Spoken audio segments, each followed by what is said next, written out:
Welcome everyone, Costin here on Serious Gaming, continuing my campaign planning for Total War Rome 2. The Kingdom of Pontus, Ambition, Independence, and Profit. The Kingdom of Pontus, it would seem, at least based on the information on the faction page on the Total War website, it would seem to me that they get a bonus to agents as well as their economy, the morale of their troops, especially against barbarians, a bonus to diplomacy with regards to Greek states and successor kingdoms, but they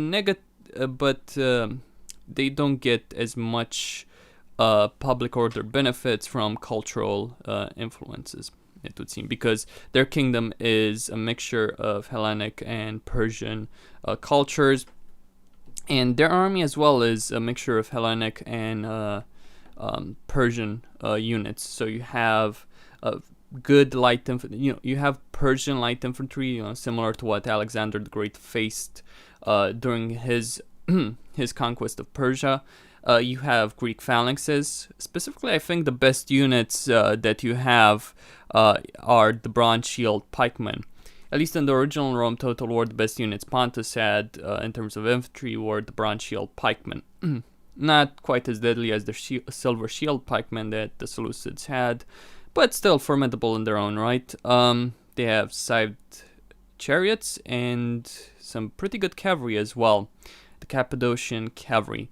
The Cappadocian cavalry, they had that in the original Total War, but there is an image on the faction page which shows some pretty nice looking cavalry. I'm gonna assume that's a Cappadocian heavy cavalry.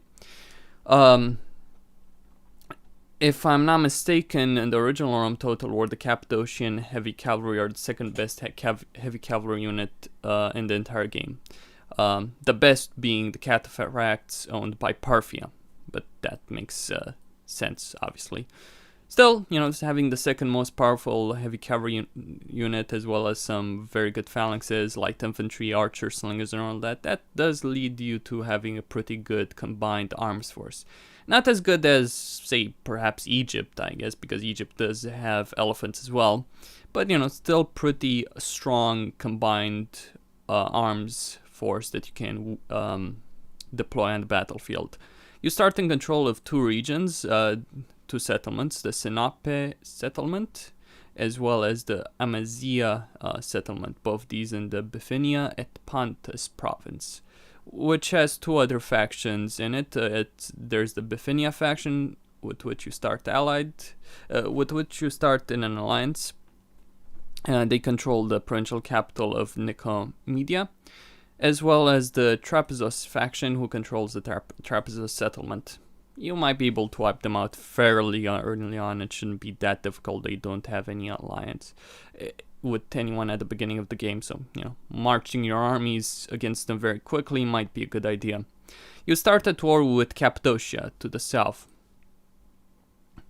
who has the settlement of Samosata, which has wine production, as well as the settlement of Mazaka, which has Mount Argais, as well as a wonder, as well as iron ore production. My first order of business, if I'm playing as Pontus, would be to take out Trapezus, then march my armies to take out Cappadocia. Should be easy enough, especially if you build them up a bit before marching south on Cappadocia. Then once Trapezus and Cappadocia are under your control, move to take out the faction of Galatia, who controls the Ancyra settlement, which is the provincial capital of the Galatia and Cappadocia faction. And then I take out Caucasia. I wouldn't try and take Iconium or the Sardes faction, which controls Iconium, Pessinus, as well as Ephesus in the Asia province. The reason behind that is that they're a client state of the Seleucid Empire, and the Seleucid Empire, well, they're just south of Cappadocia, and you really don't want to piss them off.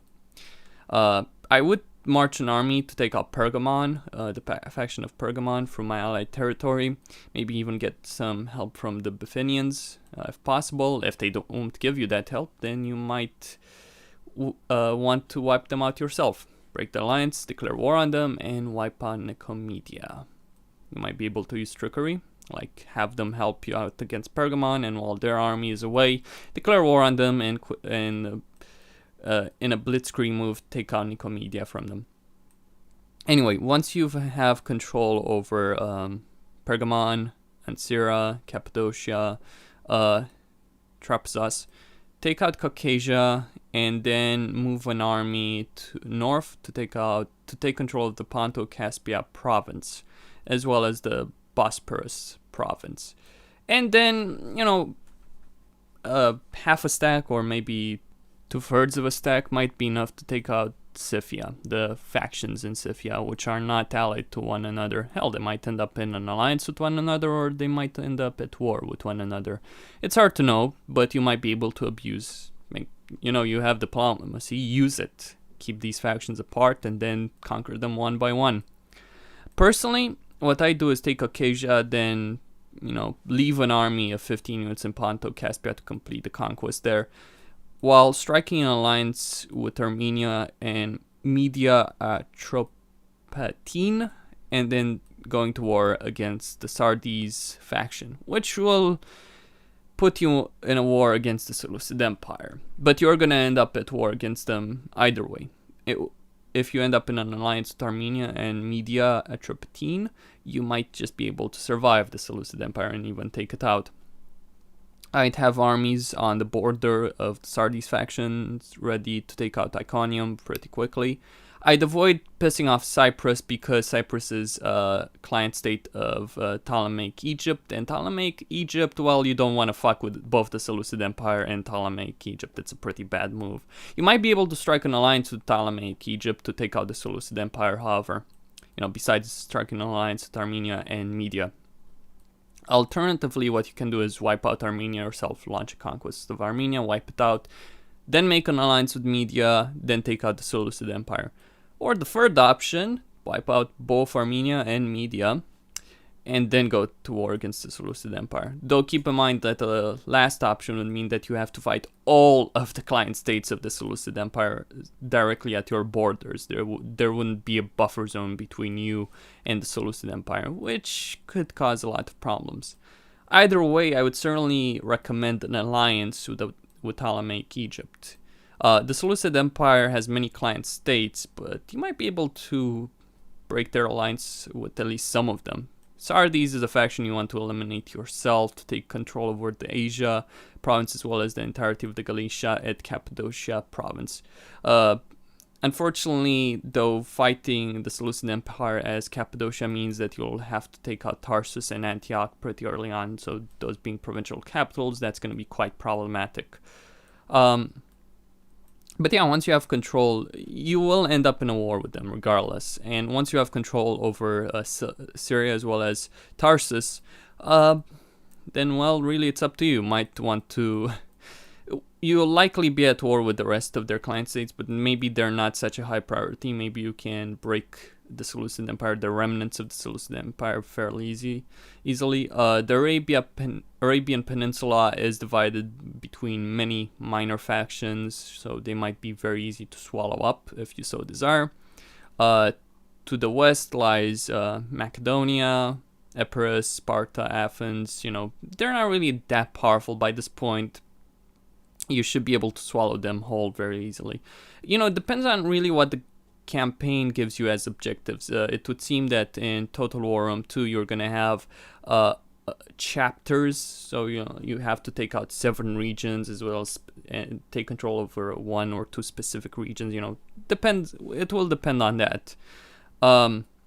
Personally, I'd avoid antagonizing the Macedonians or the Greeks in general at the beginning of the game. Armenia might pose a problem though later down the line, as will the Seleucids.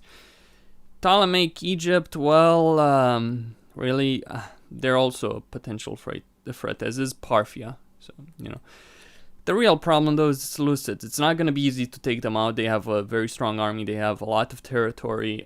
In fact, I think that Creative Assembly gave them so many client states because they realized, the AI will not be able to handle having these many territories. The AI will just end up in a situation where it's going to end up at war with a lot of factions on a lot of fronts, and it will not be able to cope with that. I think they realize that, and that's why they split the Seleucid Empire into so many different provinces. Yeah.